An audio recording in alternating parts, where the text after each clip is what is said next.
Hello Linux fans, Rob here. Welcome to Linux Quest, and as always, thank you for watching. So I'm going to call this video The Arches. And so this idea came from a supporter of Linux Quest, Clifford Ruhlman. And Clifford, thank you not only for your support to Linux Quest, but also for the terrific idea for this video. So in this video, we're going to take a look at three distinct Arch-based distros. One being the Antergos distribution. Some people call it an installer. We'll look at that. Then we're going to look at OBRevenge as well as Manjaro XFCE. Now, each of these distributions are distinct in their own right, but they're all based off of Arch, and so there are going to be some similarities there. Could I pick a favorite out of these three? It would be difficult for me to do. One of my fallback distributions is Antergos, and I fall back to that for a multitude of reasons. I love what OBR is doing, and there's some things on the horizon, I think, with OBR that are going to make it even better. And then we have Manjaro, which is hit or miss for some people, but overall Manjaro, I think, is a very solid distribution, and it offers a lot in the desktop environment as far as XFCE. They have done an absolute stellar job with XFCE as the default desktop within Manjaro. So first of all, we're going to take a look at Antergos. Now I have KDE running here, and one of the things that I absolutely love about Antergos is the installer. So we're going to take a look at the Cinchi installer here, and this is probably not the latest version of Cinchi, but I just wanted you to see in case this was the first time you were looking at this. During the install process, you have an option for which desktop environment you would like to install. For a distro hopper, I think this is brilliant, and I've always appreciated it because I can bounce back and forth between, say, Mate, KDE, XFCE. Now, in my experience, the two desktops that seem to perform the best on Antergos, at least for me, as far as things running and set up out of the box, are the GNOME desktop and the KDE desktop. Now, I believe they have recently updated the Mate desktop, and that experience may be better than what I had last time, but, let's face it, after running Ubuntu Mate, it's hard to go over into plain Mate and have that same experience. So you've got an option here of Base, Cinnamon, GNOME, KDE, Mate, OpenBox, and XFCE. So for a distro hopper, this is like a candy store, and so I really appreciate it. Also, I have found that the Cinchi installer, at least in my case, has been really flawless. One of the things that happens in the background as you're going through the install process, you'll note that Antergos asks you to be connected to the web because there are frequent updates to not only Antergos but also the installer, and it's pulling in the latest packages. The other thing I really appreciate about Antergos is that they've done a phenomenal job with their website as far as the forums, the way things are laid out. It's a very clean, modern-looking interface. And for someone new, you're able to jump right into technical issues and assistance, and things are laid out in a really cohesive way.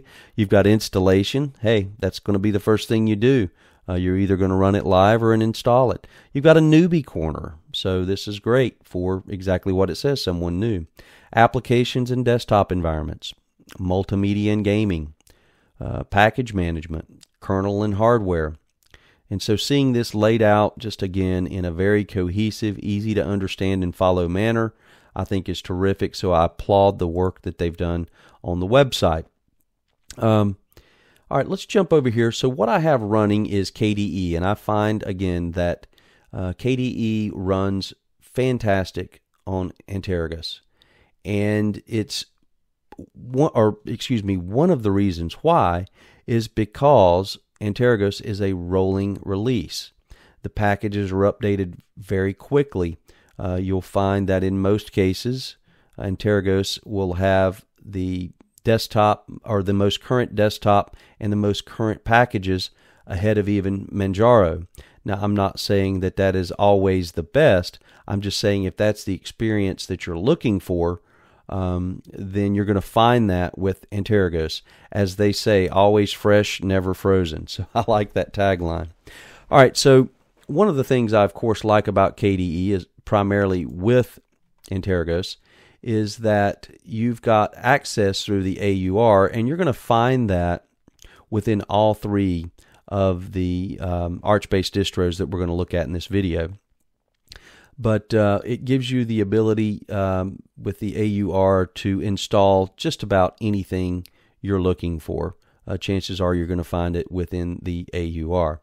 And so I'm not going to spend a lot of time going through all the merits of KDE. You can kind of see how I've got things set up here. Custom icon pack, the ever awesome Dolphin file manager. I've customized the icon here that you see for the drop-down menu, and I've got the simple menu in place. And I just find the whole experience with KDE on Antergos to be better than I've had with KDE Neon, to be better than I've had with Kubuntu. I find it to be stable. I will say that the rolling release model with the frequent updates doesn't seem to be as bad within KDE. And when I say bad, I just mean as frequent as it is within, say, the GNOME desktop. And that may be that the packages are coming through and GTK packages are being updated more frequently than they are on the KDE side of things. But overall, you can customize KDE to your liking.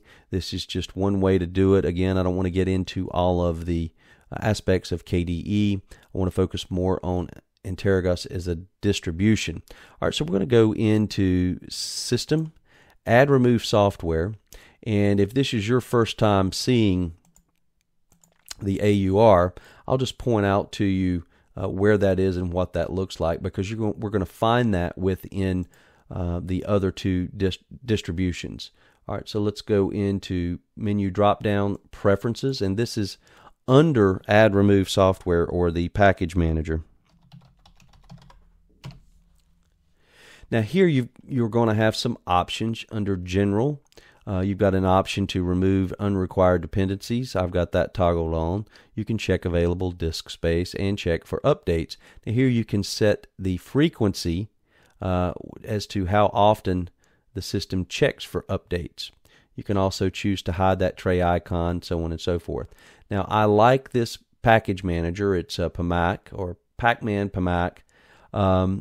You'll see the repository list here as well, and then this is where you can toggle on the AUR or the Arch User Repository. Now just two little tips here. If you toggle this on, you have the option to toggle on Search in the AUR by default. I highly recommend that one. And then check for updates from the AUR, and I highly recommend that one. So you don't see here a software store or software center, but what you do get is just a very quick search function, and again with the AUR, a selection of software packages that I think is unmatched. And what will happen is once you have found that software, so let's look at Chrome for example. Once that package has been selected and you click Install, you'll see an actual build process where instead of just doing the install, it's actually building out the application to be installed on your system. And so for some people that might be a bit off-putting, but once you get the hang of things and once you see how things work and you have the correct settings in place here, it's one of those things that grows on you as far as having access to all of that software. So again, overall, Antergos, what I'm going to say about it is I have a fast experience with KDE or GNOME on my system. It's going to vary from system to system. I love the Cinchi installer. That sets it apart, the ability to choose your desktop at install. It's really a dream for a distro hopper. And then the package management and access to the AUR with a very frequent update release cycle. So it is cutting edge in a lot of ways. I love the installer. It's fast. It's always been dependable for me. I've had just really always a very, very good experience. It's one of those distros that I keep loaded on a flash drive at all times in case I need a quick fallback. All right, that's it for Antergos. Next, we're going to take a look, and this will be in the same video, so don't go anywhere. We're going to take a look at OBRevenge. All right, so next up we have OBR, or OBRevenge. I call it OBR for short. So this is created by developer Jody James, and he's a one-man show, but he is a powerhouse when it comes to OBRevenge. So over the last several months, he has just continued to build upon OBR in a way that would make you think he's got an entire team working with him. He's got a series of tools that are reminiscent to MX16. He's got an easy, quick way to go in and add some of the most popular software. He has created an operating system that remains fast, but really customizable. And again, this is an Arch-based distro. Now, I have this running virtually, but every time I do a fresh install of OBR, I just realize how fast it truly is. Now, it's going to vary depending on your hardware, amount of RAM, your processor, so on and so forth. But for me, OBR always feels fast. Now, I want to highlight a few things here for the sake of time in this, long video here talking about 3 different Arch-based distros. There are several things to point out within OBR. He's done a great job with the welcome screen. You've got quick access here to update the system, quick access for installing NVIDIA drivers, the software installation tool, an offline and online user guide, for example. You'll also notice that he's got Conky running here, and this is new, or it's new to me. I love that he put the shortcut keys in place here. So for those of you who are big on keyboard shortcuts, they're all listed right here on the desktop through the Conky Manager. Great idea. Now I want to jump over to another highlight area here of OBR, and that is the Control Center. This is an area that I think other developers should take a look at, because this, to me, is the way it should be done. I absolutely love it. So we're going to go ahead and maximize that. So instead of a control center where you see, long list of various settings, everything here is categorized under tabs. This makes perfect sense. So here you have customization. So everything from panel switcher to wallpaper. You have system. So everything to do with system, auto start, power manager, desktop effects, display settings, so on and so forth, printer settings. Software, you've got a mirrorless tool. You've got a wallpaper download tool, software update, as well as software manager. And then you have the OBR tools. And again, this is an area that I think it's brilliant. You've got codecs installer, activity settings, NVIDIA drivers, to install your NVIDIA drivers, the flash installer, the bootloader configurator, VirtualBox drivers, the kernel manager, a live USB creator, and terminal tweaks, all under the OBR toolset. So I'll say developers out there, look at what Jody has done here. In my humble opinion, this is a phenomenal way to set up your control panel. And then down here at the bottom, we have a system monitor, system info, and close. Now, I shouldn't have closed that, because I want to launch back into the control center. Because from there, I'll tell you what, while we're here, let's just go ahead and look at a quick list of software, because you're going to see some things that are pre-installed that you're not going to find on every distro. So here you see Compiz is already set up for Compiz Configurator and Compton. You also have Conky pre-installed, which we see here, and the Conky Manager is set up. You're going to see that Google Chrome is installed by default. Quick access here to the install of OBRevenge under the Calamares installer. You've got an icon browser, LeafPad, and again, all of the various OBR tools in place. Synapse is set up. The XFCE terminal tools, Tint2 tools, things like that, and settings. ZenMap as root, and then ZenMap GUI set up. So, there are things in place here that you're not going to find in every single distro out there. In the beginning, the first time I looked at OBR, there were lots of settings in place, and some of those settings were redundant. Primarily the settings that involved the panel switcher, which is a great feature of OBR. So I want to jump over to the control center, and we'll take a look at the panel switcher. Now, since I first looked at OBR and noticed that there were some redundant settings in place, Jody has cleaned that up and kind of put all of those settings in one area. And he's done a great job with the panel switcher. So inside of the panel switcher, you have got quick access for quick changes to the desktop and the UI. So if, for example, you appreciate XFCE, you could switch over to XFCE4, or perhaps you like Mate. So we're going to start the Mate panel. Would you like a dock? So you can simply one click add a dock to the bottom. So to me, this is brilliant. You've got a hybrid setting. You've got OpenBox set up here. You've got the GNOME desktop.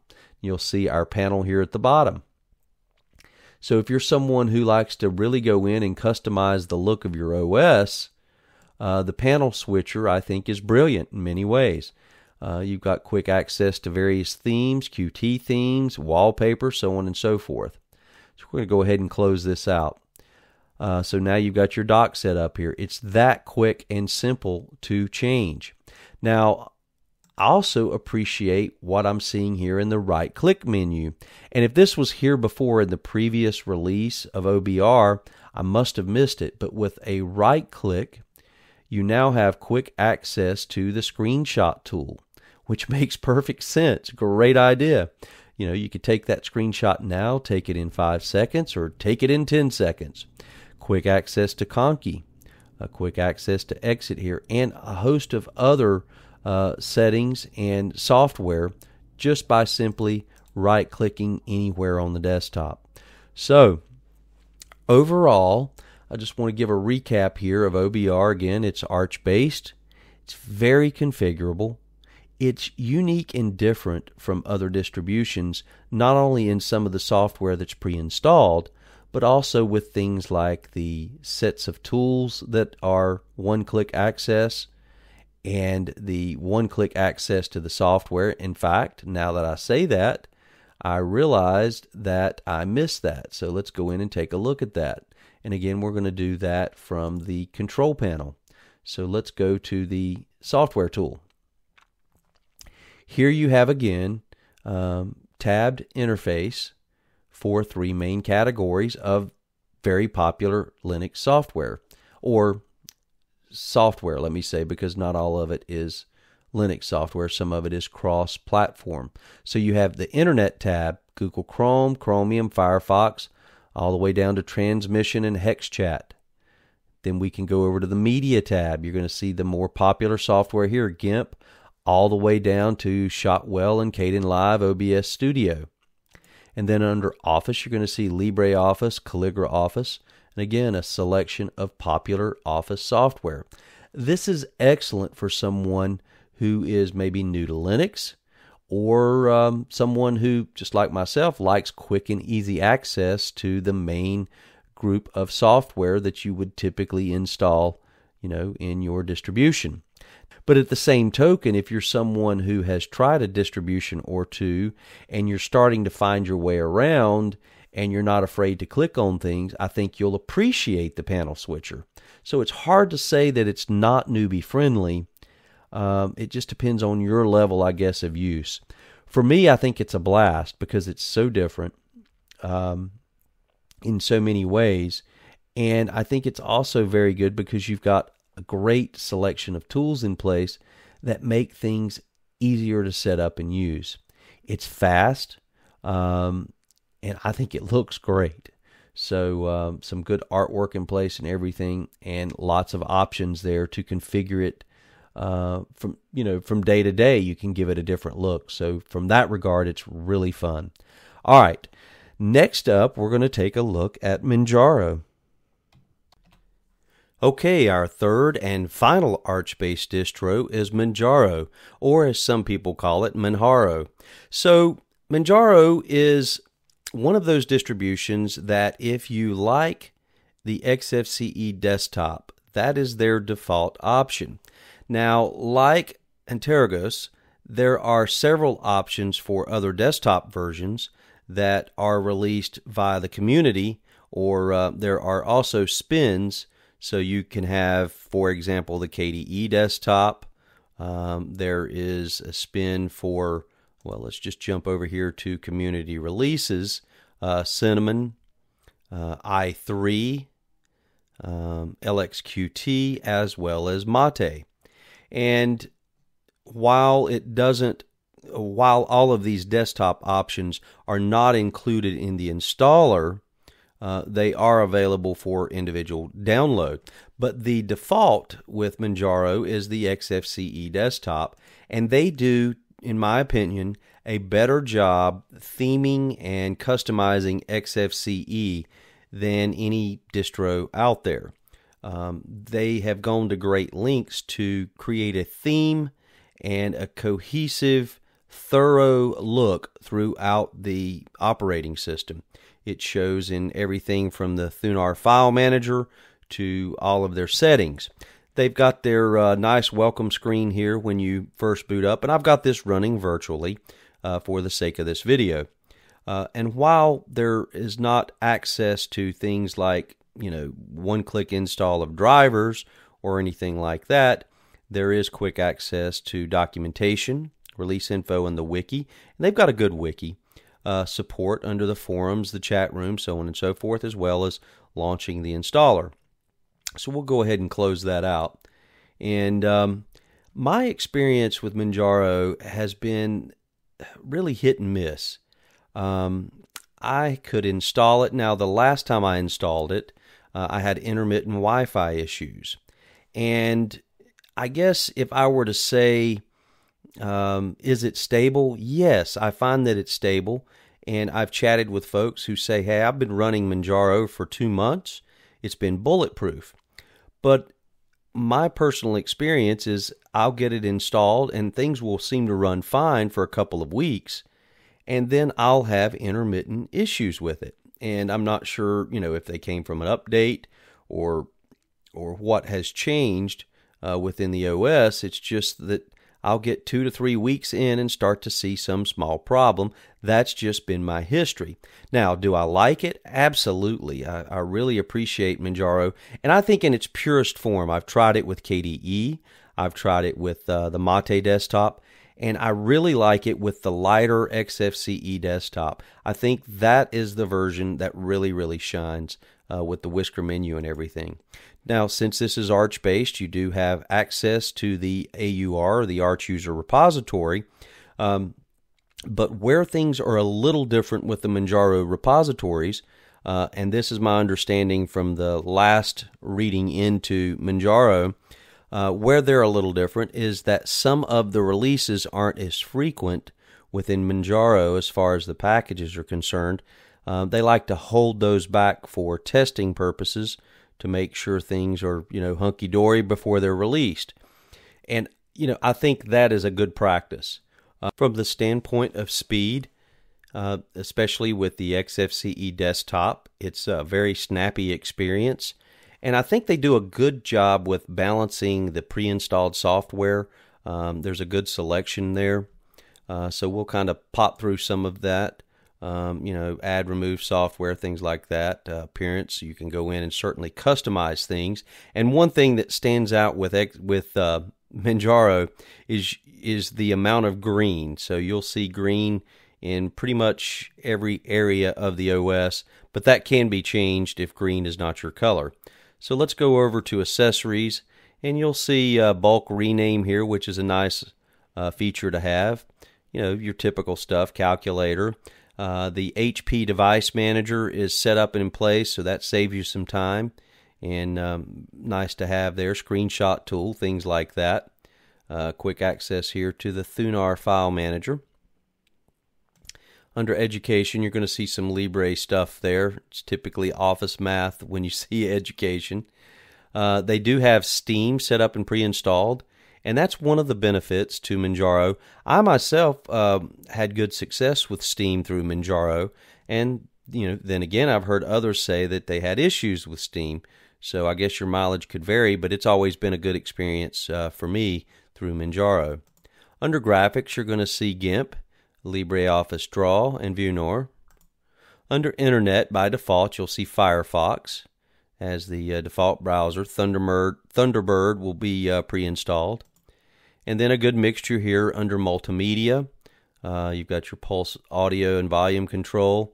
VLC Media Player is already in place, as well as XFBurn.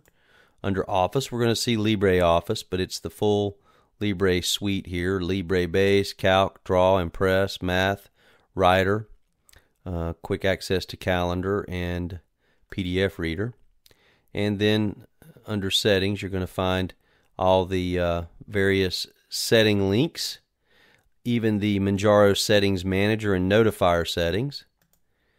Alright, so if we were to go into Add Remove Software, this is going to look familiar. It's very similar in layout and everything to Antergos, and you could go into Preferences and set up the AUR.